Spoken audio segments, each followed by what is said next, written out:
আমাকে দেখিয়ে তিনটা মেয়ে আমার দিকে তাকিয়ে মুচকি হাসছে। সাদিয়া, দেখ তোর বিয়েকে। দেখতে চেয়েছিলে না? দেখ। আমার দেখা হয়ে গেছে, চল এখন, তোরা থাক, আবার দেখা হবে। আচ্ছা। ওরা তিনজন হাসতে হাসতে চলে গেল। নিজের কাছে অনেক খারাপ লাগছে। কিরে, তোর আবার কি হলো রে? তোরা ওদের এখানে আনলি কেন? ওরাই তোকে দেখতে চাইছিল। ওরা বলল আর তোরা নিয়ে এলি? তুই এরকম করছিস কেন? আচ্ছা বাদ দে, তোরা হাঁটাহাঁটি কর, আমি এখানে আছি। এখানে থাকবি মানে? চল ওইদিকে। না, তোরা যা, আমার ভালো লাগছে না। তোর ভালো লাগে কোনটা একটু বলবি? কিছুই ভালো লাগে না, তোরা যা, আমি এখানে আছি। ওরা আর কথা না বলে চলে গেল। আমি আমার মতো বসে আছি। হঠাৎ দেখি সাদিয়া অন্য একটা মেয়েকে আমায় ইশারা করে দেখাচ্ছে। আমি ওদিকে আর না তাকিয়ে নিচের দিকে তাকিয়ে রইলাম। অনেক খারাপ লাগছে নিজের কাছে। আমি ওখান থেকে উঠে অন্য এক সাইডে এসে আম্মুকে ফোন দিলাম। হ্যালো আম্মু, আমার এখানে একদমই ভালো লাগছে না। কেন, কিছু হয়েছে? একটু শরীর খারাপ লাগছে। তাহলে ওখানেই কাউকে বললে একটা রুমে গিয়ে রেস্ট নেই, ঠিক হয়ে যাবে। না, আমি বাসায় চলে আসছি। বাসে আসবি মানে? সবাই একসাথে গিয়েছিস, তুই একা চলে আসবি? আমার ভালো লাগছে না, আমি বাসায় চলে আসছি। তোকে বললাম ওখানে একটু রেস্ট নিতে। আমি পারবো না, আমার ভালো লাগছে না, আমি চলে আসছি। তোর যা ভালো মনে হয় তাই কর, আমার একটা কথাও বল, তুই শুনবি না। আমি ফোনটা রেখে দিয়ে বাইরের দিকে রওনা দিলাম, কাউকে না জানিয়ে। বাসায় এসে কলিং বেল দিতেই দরজা খুলে দিলেন। আমি রুমে এসে কাপড় চেঞ্জ করে নিলাম। ওখানে আরেকটু থাকলে হয়তো আমি দম বন্ধ হয়ে মারা যেতাম।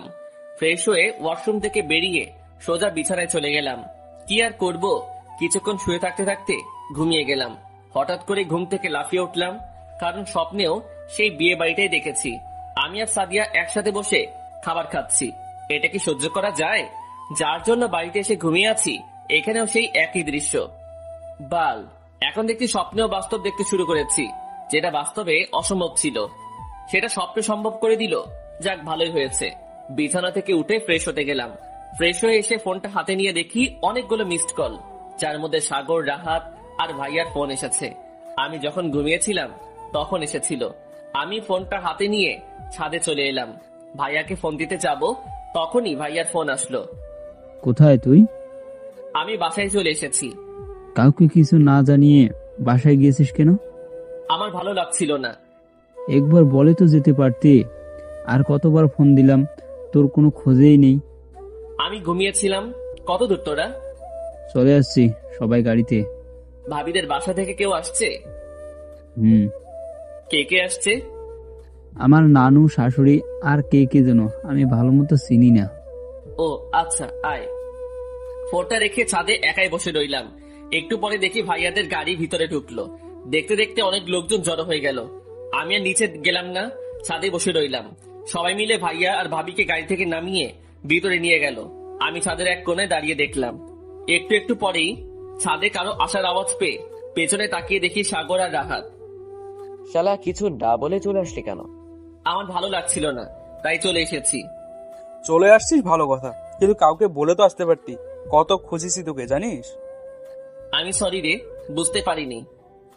তুই তো এখনো কচি খোকা আছিস, তাই কিছু বুঝতে পারছিস না। হয়েছে, চুপ কর। আর আমরা চলে যাচ্ছি। এখনই চলে যাবি? এখন তো আর কোনো কাজ নেই। আর কালকে কলেজে আসিস, কলেজে দেখা হবে। আচ্ছা। ওরা দুজন চলে গেল। এখন ছাদে লোক আসতে শুরু করেছে। আমি আর কিছুক্ষণ ছাদে থেকে নিচে এলাম। নিচে এসে দেখি অনেক লোকজন। আমি রুমে চলে এলাম। সন্ধ্যায় ভাইয়া আমার রুমে এলো। কিরে, কি অবস্থা তোর? এই তো। কি হয়েছে তোর? কই কিছু না তো। তাহলে তখন চলে আসলি কেন? তখন ভালো লাগছিল না, তাই চলে এসেছিলাম। তো কাউকে বলে আসলে কি হতো? সবাই যার যার কাজে ব্যস্ত ছিল, তাই ভাবলাম কাউকে বিরক্ত না করে ভালো হবে। ভাবির কাছে যা, আগে তোর কান টেনে লম্বা করে দেবে। কেন, ভাবির আবার কি হলো? তুই কাউকে না বলে চলে আসাতে ভাবি রেগে আছে। ব্যাপার না, ভাবিকে বুঝিয়ে বললেই সবকিছু বুঝবে। আমি অনেক বলেছি, কিন্তু কিছু শুনিনি। শুধু এক কথা, তুই কাউকে না বলে চলে আসলি কেন? ভাবি কোথায় এখন? রুমে আছে হয়তো। আচ্ছা, আমি একটু পরে গিয়ে দেখা করে আসবো। আচ্ছা। একটা কথা বলবো? কি? তুই তো ভাবির ব্যাপারে সবকিছুই জানিস। হ্যাঁ জানি। আচ্ছা বলতো, ভাইয়া কিছু বললো না। আমি আবার বললাম, আচ্ছা যা এখন। তবে একটু সাবধানে যাস। সেটা তোকে বলতে হবে না। ভাইয়া বাইরে চলে গেল। আমি সবসময় নিজেকে আড়াল করে রেখেছি, আমাকে সবাই ভুললেই বাঁচি। রাতে বাসা থেকে বেরিয়ে একটু দোকানে গেলাম। দোকান থেকে এসে সোজা ভাইয়ার রুমে গিয়ে দেখি ভাবি বসে আছে। কেমন আছো? তুমি? আমার দিকে একবার তাকিয়ে আবার চুপ করে রইলো। আমিও ভাবির সামনাসামনি সোফা থেকে বসলাম। কি হলো, কথা বলবে না? এখানে কি তোমার? আমি আমার ভাবিকে দেখতে এসেছি। তোমার কোনো ভাবি নেই। এই তো আমার সামনে বসে আছে। না, আমি তোমার ভাবি না। এখনো আমার উপর রেগে আছো? আমার ভালো লাগছিল না, তাই চলে এসেছি। ভালো না লাগলে চলে আসতে হবে?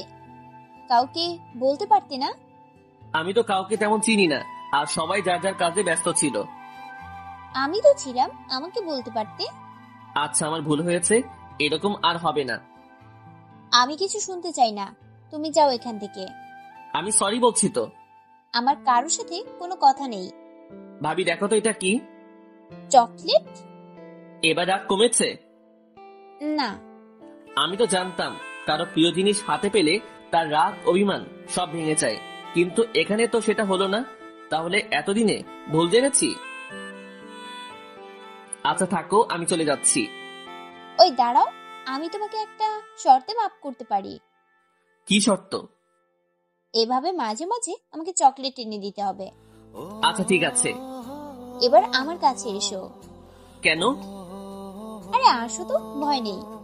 আমি ভাবির কাছে যেতেই আমার দু কাল টেনে দিল। ভাবি ব্যথা লাগছে তো? আদর করলেও ব্যথা লাগে বুঝি? আদরি যদি এরকম হয় তাহলে রেগে গেলে কি হবে? বুঝতেই তো পারছো। তাহলে এমন কোনো কাজ করো না যাতে আমি রেগে যাই। আচ্ছা ঠিক আছে। তুমি নাকি ঠিকমতো খাওয়া দাওয়া করো না? কে বললো তোমাকে? সবাই বলেছে। সবাই বলতে কে বলেছে? বলেছে যেই হোক, সেটা তোমাকে জানতে হবে না। হুম। আমি এসে গেছি এখন, সময় মতোই খেতে হবে। দেখি। শুধু দেখি বললে হবে না, খেতে হবে। আর না হলে? না হলে কি? কান ধরে টেনে নিয়ে খাবার টেবিলে বসাবো। আমার পা দেখেছো? মানে? তুমি ধরার আগেই আমি পা দিয়ে দৌড়ে পালিয়ে যাব। তুমি তো দেখছি অনেক কাজী। হয়তো। তোমাকে সাহায্য করতে হলে আমার বোনকে লাগবে। কেন, তোমার বোনকে দিয়ে কি হবে? আমার বোনকেও বোমার সাথে বিয়ে দেব। তোমার ওই সুন্দরী বোন আমার মতো শুটকিকে বিয়ে করবে না। সেটা আমি দেখব। তারপর দুই বোন মিলে তোমাদের দুই ভাইয়ের যে কয়টা শিরা বাঁকা আছে সেগুলো সব সোজা করব। পারবে না, তোমার বোনকে ঘুষি দিয়ে দাঁত ফেলে দেব। দেখা যাবে কি করতে পারো। কাল আসবে সাদিয়া। কাল? কেন, হাওয়া বেরিয়ে গেল নাকি দেবর সাহেব? আরে না। কি কথা হচ্ছে দুজনের? সেটা কি তোমাকে বলতে হবে? অবশ্যই। মোটেও না। ভাবি তোমার সঙ্গী চলে এসেছে, এবার তোমরা তোমাদের কাজ করো, আমি গেলাম। ওই দাঁড়া, আমাদের কাজ আছে মানে? কে শোনে কার কথা? এক দৌড়ে রুমের বাইরে চলে এলাম।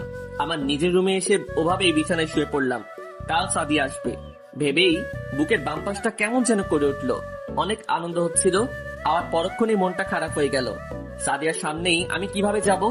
দেখি কাল আসুক, তারপর ভাবা যাবে। রাতের খাবার খেয়ে সে দিনের মতো ঘুমিয়ে গেলাম। পরের দিন সকালে ফোনের আওয়াজে ঘুমটা ভেঙে গেল। ফোনটা হাতে নিয়ে দেখি সাগরের ফোন। হ্যালো, কি রে এত সকালে? কোথায় তুই? বাসাতেই আছি। কলেজে আসবি না? না রে, আজকে বোধহয় যাওয়া হবে না। দূর শালা। তোরা আজ কলেজে যাস না? কেন? আজ আমাদের বাসায় আয়। আজ তোদের বাসায় কি কি করব? আজ সাদিয়া আসছে আমাদের এখানে। তো আমরা এসে কি করব? থাক, তোদের আসতে হবে না বলেই ফোনটা কেটে দিলাম। দাঁড়া, তোদের কিভাবে আনতে হয় সেটা আমার খুব ভালোই জানা আছে। আমি রাহাতকে ফোন দিলাম। কিরে কোথায় তুই? বাসাতেই। কলেজে আসবি না? না রে, আজ যাওয়া হবে না। কেন? আজ সাদিয়া আর কিছু মেয়ে আসবে আমাদের বাসায়। সত্যি? হ্যাঁ। তোর তো ঈদ লেগে গেল। ধুরু, সাগরকে বললাম আসতে, কিন্তু আসবে না। কেন, কি বলে? ওর নাকি কিসের কাজ আছে, তাই আসতে পারবে না। দাঁড়া আমি দেখছি। তোদের যদি এত সমস্যা হয় তাহলে আর আসতে হবে না। বলেই ফোনটা কেটে দিলাম। আর টেনশন নেই, আগামী 20 মিনিটের মধ্যে ওরা দুজন আমাদের বাসায় চলে আসবে। আর এর মূল কারণ হচ্ছে রাহাত। মধুর সন্তান দিয়ে দিয়েছি, এখন মৌমাছি একাই চলে আসবে। আমি উঠে বাথরুমে গিয়ে প্রাকৃতিক কাজগুলো সেরে নিলাম। নিচে এসে দেখি সবাই আছে, আর অনেক খাবারও রান্না হয়েছে। আমার আশা দেখেই সবাই চুপ হয়ে গেল। আমি ব্যাপারটা বুঝতে পারলাম না, আমাকে দেখে ওদের কথা বলা বন্ধ হয়ে গেল কেন? যাই হোক, এত খাবার। তোমাকে বলেছিলাম না আজ আমার বাসা থেকে লোক আসবে, তাদের জন্যই এসব। খাবারগুলো শুধু দেখবি। কেন? তোর তো আর খাবার মুরত নেই। কে বলেছে? আমি বলছি। দেখবে আমি কি করতে পারি। তুই কি করতে পারিস তা আমার খুব ভালো করে জানা আছে। আমি কথা বেশি না বলে খাবার বেড়ে নিয়ে খেতে শুরু করলাম। সবাই আমার দিকে অবাক হয়ে তাকিয়ে আছে। রান্নাটাও ভালো হয়েছে। খেতে খেতে অনেক খাবার খেয়ে নিলাম। আমার জীবনে এত খাবার কখনো খাইনি। আমার জীবন বললে ভুল হবে, জীবনটা কয়দিনের। মানে আমি এই প্রথম এত খাবার খেলাম। খেয়ে সোজা হতে পারছি না। বাস্তবে এত খাই না। কোনো মতে খাবার শেষ করে উঠতেই আম্মু, ভাবি, ভাইয়া সবাই একসাথে হেসে উঠল। সবাই একসাথে হেসে উঠাতে বেশ চমকে উঠলাম। সবাই এমনভাবে হাসছে যেন বিশ্ব জয় করে এসেছে।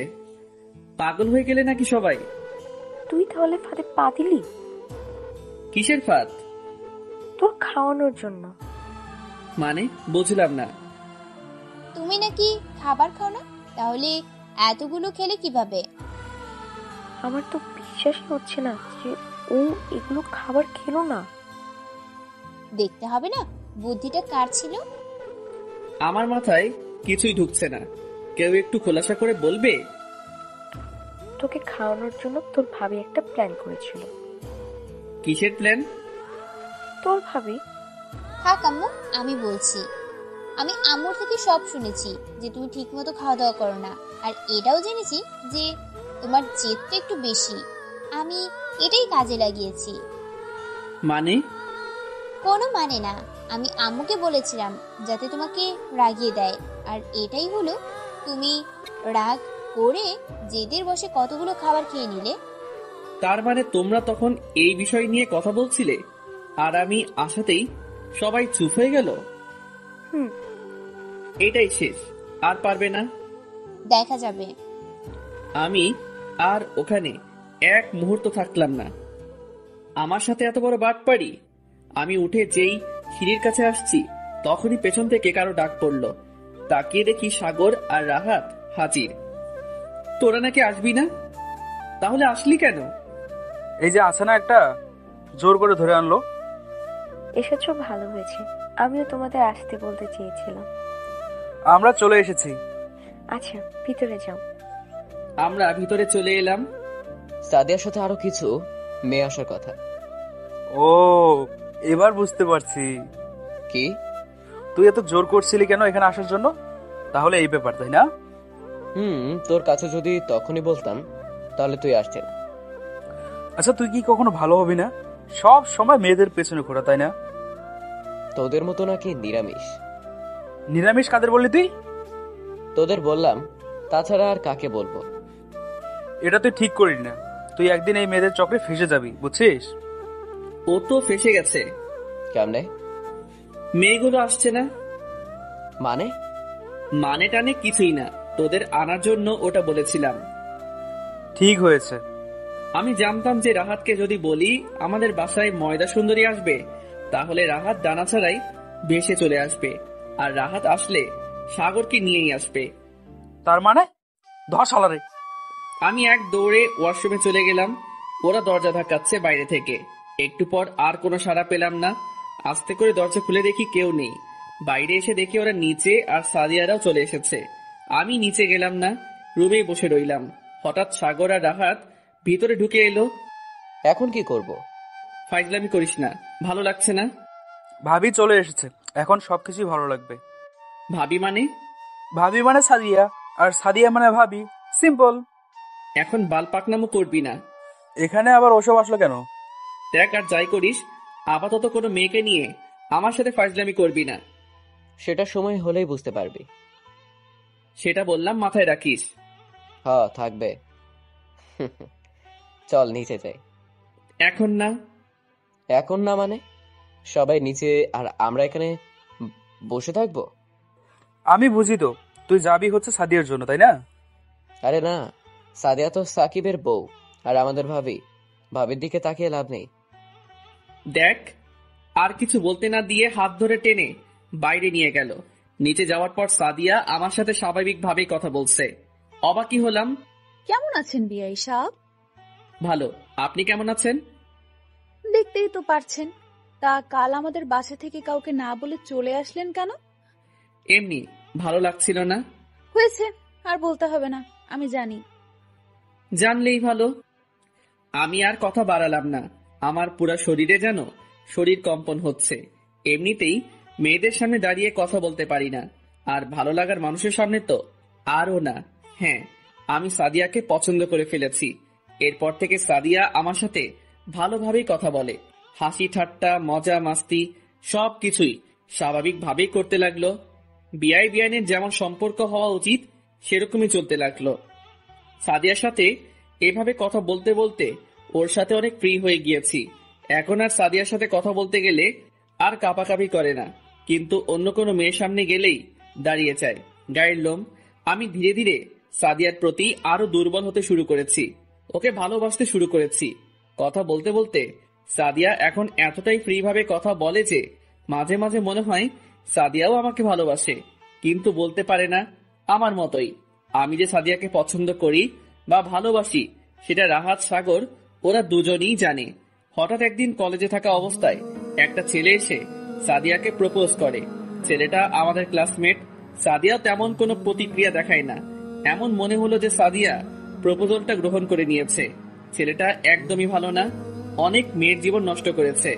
দেখেই মেজাজটা চরম আকারে বিগড়ে গেল। আমি সাগর আর রাহাত তখনই সাদিয়াদের কাছে চলে এলাম। কি হচ্ছে এখানে? কোথায় কি হচ্ছে? সিজান, একটু এদিকে আসবি? ওই ছেলেটার নাম সিজান। আমি সিজানকে সাথে নিয়ে একটু সাইডে চলে আসলাম। তুই সাদিয়াকে প্রপোজ করেছিস কেন? ভালো লাগে তাই করেছি। কেন, তাতে কি হয়েছে? শোন, যা করেছিস করেছিস, সাদিয়ার পিছন ছেড়ে দিবি। তোর গোলাম পেয়েছিস যে তোর কথা মতো চলবো? গোলাম না, তাকে আমি সাদিয়াকে পছন্দ করি। পছন্দ করিস তো ভালো কথা। তুই তোর রাস্তায় চল আর আমি আমার রাস্তায়।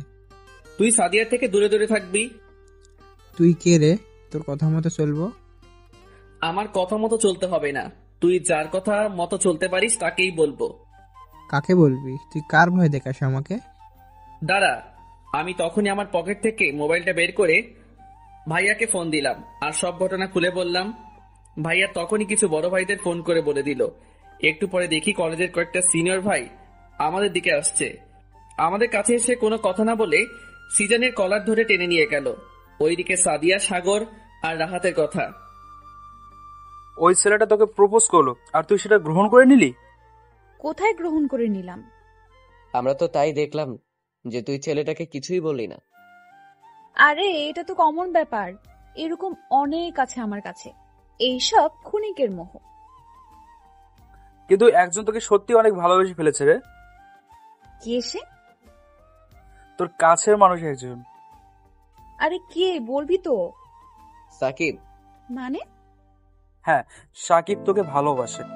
ও তোকে বলতে ভয় পেত যদি তুই ওর সাথে কথা বলা বন্ধ করে দিস। কিন্তু সাকিব, আমার তো বিশ্বাসই হচ্ছে না। সত্যিই তোকে ভালোবাসে। জানি যে ও একটু দেখতে খারাপ, কিন্তু ভালোবাসাটা চেহারা দিয়ে হয় না রে। ভালো একটা মন লাগে, যেটা ওর আছে। আচ্ছা, ওকে আমার সামনে এসে বলতে বলিস, তারপর ভেবে দেখবো। ও তোর সামনে আসতে ভয় পেত, কিন্তু তুই ওর সাথে ফ্রি হয়ে কথা বলাতে এখন একটু কথা বলে তোর সাথে। আচ্ছা, আমরা বলবো, কিন্তু তুই ওকে কষ্ট দিস না প্লিজ। ওকে আমার সামনে এসে বলতে বলিস। আচ্ছা। তারপর সাগর আর রাহাত ওখান থেকে চলে আসে আমার কাছে। তুই কি সাদিয়াকে ভালোবাসিস? তোরা জানিস না? যেটা বলছিস সেটার উত্তর দে। হুম। সাদিয়াকে আপন করে যাস তো? কিন্তু কোনো কিন্তু না। তুই গিয়ে সাদিয়াকে তোর ভালোবাসার কথাটা জানাবি। আমি পারবো না। পারবি না মানে? সাদিয়ার পিছনে অনেক ছেলে পড়ে আছে। যেদিন তোর সামনে দিয়ে অন্য কেউ সাদিয়ার হাতে হাত রেখে ঘুরে বেড়াবে, তখন বুঝবি কেমন লাগে। কিন্তু সাদিয়া যদি আমাকে ফিরিয়ে দেয়? আমরা সাদিয়াকে তোর কথা সবকিছু বলেছি। কি? কাজটা কিন্তু ঠিক করিসনি। চুপ হারামি, আর কত অপেক্ষা করবি তুই? জানি না। আমরা সবকিছু বলে দিয়েছি। সব শুনে সাদিয়া কি বলেছে? আরে বলছি, সাদিয়া তোকে নিজে গিয়ে ওকে তোর ভালোবাসার কথাটা বলতে বলেছে। কিন্তু চুপ কর, আর কোনো কথাই শুনতে চাই না। তুই সাদিয়াকে তোর মনের কথা জানাতে চাইলে জানিয়ে দিবি, আর না হলে ওর পিছনে ঘোড়া ছেড়ে দিবি। এভাবে পুত পুত করলে হবে না। যা করবি ঝনাত ফসত। কিন্তু আমার তো ভয় করছে। তোর রাগের গোষ্ঠীর পিণ্ডি। কিন্তু কিভাবে বলবো? সেটা আমরা ব্যবস্থা করব। তাহলে ঠিক আছে, কিন্তু আবার কিন্তু? আরে তোর থেকে কত খারাপ ছেলেরা সুন্দর সুন্দর মেয়ের সাথে প্রেম করে, আর তুই? আমি আর কথা বাড়ালাম না। সেদিন রাতে আর ঘুম হয়নি ঠিক মতো। শুধু একটা কথাই মাথায় ঘুরপাক খাচ্ছিল, সাদিয়া কি বলবে। পরের দিন কলেজে এসেই সাগর সাদিয়ার কাছে গিয়ে কথা বলল, আর আমার কাছে এসে বলল কলেজ শেষে কলেজের পিছনে সাদিয়ার সাথে দেখা করতে। আমি আর কিছু না ভেবে রাজি হয়ে গেলাম। ক্লাসে সাদিয়া আমার দিকে অনেকবারই তাকিয়েছে। ক্লাস শেষ করে বন্ধুরা একসাথে বের হলাম। সাগর আর রাহাত আমাকে ধরে নিয়ে কলেজের পিছনে দিয়ে আসলো। একটু পর সাদিয়াও আসলো। আমার আবার দাঁড়িয়ে যাচ্ছে। ভয়ে শরীরের লোম কাঁপাকাঁপিও করছে। শরীরের রক্ত চলাচলের গতিটাও বেড়ে যাচ্ছে। অবশেষে সাদিয়া আমার সামনে এসে হাজির হলো। বলো। আমি আসলে জানি না সাগর তোমার কাছে কি বলেছে, কিন্তু ও যাই বলুক একটা কথা সত্যি, আমি তোমাকে পছন্দ করি। বলেই হাঁটু গেড়ে বসে হাত বাড়িয়ে দিলাম সাদিয়ার দিকে। জানি তোমার পিছনে অনেক ভালো ছেলে লাইন দিয়ে পড়ে আছে, তবুও আমি তোমাকে ভালোবেসে ফেলেছি। প্রথম যেদিন ভাবির ছবির সাথে তোমাকে ভালো করে দেখেছি, সেদিনই তোমাকে ভালো লেগেছে। এইটুকু বলাতেই সাদিয়া এক ঝটকায় আমার হাতটা ছাড়িয়ে নেয়। কি হলো? কি হলো? এখনো বুঝতে পারছিস না? ওয়েট, এখনই বুঝতে পারবি। একটা লাগিয়ে দিল। আমি খুব একটা অবাক হলাম না, কারণ রাতে আমি দুটার জন্যই প্রস্তুতি নিয়েছি। এবার বুঝতে পেরেছিস? মাথা নিচু করে আছি। কি ভেবেছিস তোর সাথে ভালোভাবে কথা বলেছি বলে, ভালো ব্যবহার করেছে বলে তোর প্রস্তাবে আমি রাজি হয়ে যাব? এতই যদি জানিস যে আমার পেছনে অনেক ভালো ছেলে লাইন দিয়ে পড়ে আছে, তাহলে তুই এটা ভাবলি কি করে যে ওই ভালো ছেলেদের পাত্তা দেই না আর তোকে পাত্তা দেব? নিজের চেহারাটা আয়নায় দেখেছিস? চেঙ্গিস খান, যেন ফু দিলেই উড়ে যাবে। তুই আমার আপুর দেবর বলে তোর সাথে কথা বলি, না হলে তোর মতো ছেলেদের দিয়ে আমি তোকে সবার সামনে থাপ্পড় মারতে পারতাম। কিন্তু তুই দুলা ভাইয়ের ভাই। দুলা ভাইয়ের কলেজে এখনো অনেক সম্মান আছে। এখনো দুলা ভাইয়ের কথায় কলেজের ছাত্রছাত্রী উঠে আর বসে, শুধুমাত্র তার মান রক্ষা করার জন্য এখানে নিয়ে আসা। আমার তো শুনেই মাথা গরম হয়ে গেছিল কাল। যাই হোক, তোর সাথে অত কথা বলার সময় আমার নেই। আমি চুপচাপ তার কথা শুনেছি। তোর সাথে এতদিন ভালো ব্যবহার করেছি না? এবার থেকে দেখিস ব্যবহার কেমন হয়।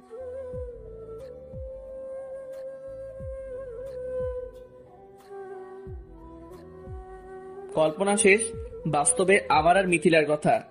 বিশ্বাস কর, অনেক ভালোবেসেছিলাম সাদিয়াকে, কিন্তু চোখ থেকে দুফোঁটা পানি মুক্ত দানার মতো ঝরে পড়ল। মিথিলা কান্না করে চলেছে। এখনো ভুলতে পারিনি সাদিয়াকে। ওর জায়গায় এখনো কাউকে বসাতে পারিনি, আর কখনো পারবো কিনা জানি না। হঠাৎ পিছনে তাকিয়ে চমকে উঠলাম। তারপর ভাইয়ার সাথে রুমের ভিতরে ঢুকলাম। দেখি আব্বুকে বেডে শুইয়ে রেখেছে, আর পাশে আম্মু, ভাবির আব্বু আম্মু আর রাহাত বসে আছে। আমি ভাইয়াকে জিজ্ঞাসা করলাম, কি হয়েছিল আব্বুর? কি হয়েছিল আব্বুর? রাতে হঠাৎ করে স্ট্রোক করে, সেটা জানার সাথেই তখনই হসপিটালে নিয়ে আসি আর সাগরকে ফোন দিই। ডক্টর দেখে বলেছে অতিরিক্ত চিন্তা আর সময় মতো খাওয়া দাওয়া না করার জন্য এমন হয়েছে। ভোরে যখন জ্ঞান ফিরে তখন শুধু তোর কথা বলছিল, কিন্তু আমরা তো কেউই তোর খোঁজ জানি না। এত করে সবার নজর আমার দিকে পড়েছে। আম্মু আমাকে দেখেই দাঁড়িয়ে পড়লো, সাথে ভাবির আম্মু সবাই। আম্মুর চোখ দিয়ে পানি ঝরছে। আম্মু এসেই আমাকে জড়িয়ে ধরে জোরে কান্না করে উঠল। কোথায় ছিলি এতদিন? বল কোথায় ছিলি? আমাদের কথা একটুও মনে পড়েনি? তোর চিন্তা করতে করতে আজ তোর আব্বুর এই অবস্থা। ভাবির দিকে চোখ পড়তে দেখি অবাক দৃষ্টিতে তাকিয়ে আছে। শুধু ভাবি না, সবাই অবাক হয়ে তাকিয়ে আছে। আমি গিয়ে আব্বুর পাশে একটা চেয়ারে বসলাম। আব্বুর দিকে তাকিয়ে বুকের ভিতর ব্যথা করতে লাগলো। অনেক পাল্টে গেছে চেহারা। ঘুমের ওষুধ দিয়ে এখন ঘুমোচ্ছে। এ কি, আপনারা রোগীর কাছে এত কান্নাকাটি করছেন কেন? বাইরে যান, রোগীর কাছে কোনো শব্দ করবেন না। ডাক্তার এসে একটু ধমক দেওয়ার পরে ভাবি আম্মুকে নিয়ে বাইরে বেরিয়ে গেল। সাথে ভাবির আব্বু আম্মুও। আব্বুর মুখের দিকে কিছুক্ষণ তাকিয়ে থাকতেই চোখ দিয়ে আবার 2 ফোঁটা পানি গড়িয়ে পড়ল। আমার 2 হাত দিয়ে আব্বুর 1 হাত মুঠোর মধ্যে নিয়ে আমার মাথা বেডের সাথে লাগিয়ে পুরনো দিনের কথা ভাবতে লাগলাম। একটু পর মাথায় কারো হাতের স্পর্শ পেয়ে মাথা উঠিয়ে দেখি আব্বু তাকিয়ে আছে। আব্বুও চোখের পানি ধরে রাখতে পারল না। কোথায় ছিলি এতদিন? আমাদের কথা একদমই মনে পড়েনি। কি হলো, কথা বলছিস না কেন? চুপ করে শুধু চোখের পানি ফেলছি। এখনো রেগে আছিস আমার পর? আমি একদমই রাগ করিনি, তুমি হয়তো পরিস্থিতির চাপে অমনটা করেছ। তোর সাথে ওভাবে কথা বলার পর আমার নিজের ভিতরে কি চলছিল সেটা শুধু আমি আর আল্লাহই জানে। এখন ওসব কথা থাক, কেমন লাগছে এখন? এখন অনেকটাই ভালো লাগছে। একটা কথা বল। কি? আবার চলে যাবি না তো? না, আর কোথাও যাব না। মনে থাকবে তো? আর কথা না বলে আর একটু রেস্ট নাও, ঠিক হয়ে যাবে। আর রেস্ট নিতে হবে না। আব্বু ভাইয়াকে ডেকে ডক্টরের সাথে কথা বলতে বলল, যত তাড়াতাড়ি সম্ভব বাসায় নিয়ে যাওয়ার ব্যবস্থা করতে। ভাইয়াও চলে গেল ডক্টরের সাথে কথা বলতে। কোথায় ছিলি এতদিন? সেসব বাসায় গিয়ে বলবো, এখন চুপচাপ শুয়ে থাকো। সাকিব, একটু এদিকে আসুন তো প্লিজ। বলো। একটা কথা বলবেন? না। কেন? ওই শালা, আপনি করে কাকে বলছিস? আমার বিশ্বাসই হচ্ছে না যে আপনি সাকিব। আমারও বিশ্বাস হচ্ছে না। ফাইজলামো করা বাদ দে। একদমই ফাজলামি করছি না। আপনি? তোর আবার আপনি? কি আর করব, আমার আপনি করে বলতে কেমন যেন বেঁধে যাচ্ছে। কেন, আমি কি এলিয়েন হয়ে গিয়েছি? না মানে একদম বদলে গেছিস। আগের সাকিব আর এখনকার সাকিব অনেকটাই আলাদা। অনেকটা বলতে প্রায় সম্পূর্ণই আলাদা হয়েছে। তা এখন কোথায় যাবে? কোথায় আর যাব, বাসায় যাব। আবার ঢাকা যাবে? ওখানে সবকিছু আছে। নিয়ে আসবি? এখন কিভাবে কি করব? দেখ মারুফ ভাইয়ের সাথে কথা বলে। আগে বাসায় যাই, তারপর দেখি। ভাইয়া ডক্টরের সাথে কথা বলে বাসায় আসার ব্যবস্থা করলো। আর ডক্টর বলে দিল রোগীকে বাসায় নিয়ে রেস্টে রাখতে, আর কোনো টেনশন যাতে না করে। সবকিছু নিয়ে আজ বিকালে বাসায় চলে এলাম। এর মাঝে ভাবি বা ভাবির আব্বু আম্মুর সাথে কথা বলা হয়নি। সাগর আর রাহাত ওদের বাসায় চলে গেল।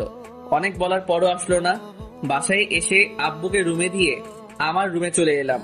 রুমটা আগের মতোই আছে, একদম সাজানো গোছানো। মনে হচ্ছে না এখানে কেউ থাকেনি। যাই হোক, ফ্রেশ হয়ে রুমে এসে দেখি ভাবি। কেমন আছিস?